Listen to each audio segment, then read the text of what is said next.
Limetovci in limetovke, en lep pozdrav iz domače kuhinje. Jernej Mlekuž, raziskovalec z Inštituta za slovensko izseljenstvo, pravi, da imamo Slovenci kar nekaj svetih predmetov, med njimi tudi kranjsko klobaso.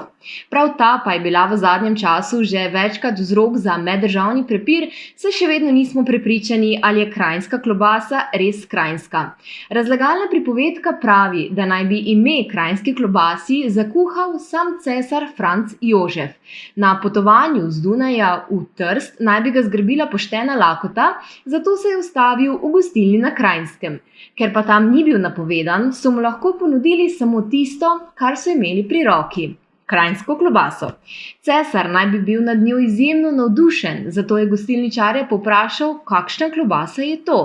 Ta gostilničar mu je samo skromno odvrnil, klobasa kot klobasa pač.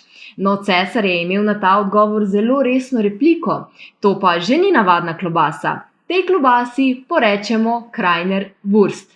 No, v današnjem Limetinem blogu se ne bomo ukvarjali z vprašanjem o poreklu kranjske klobase, pač pa o pravilnem zapisovanju pridevnika kranjska v poimenovanju kranjska klobasa.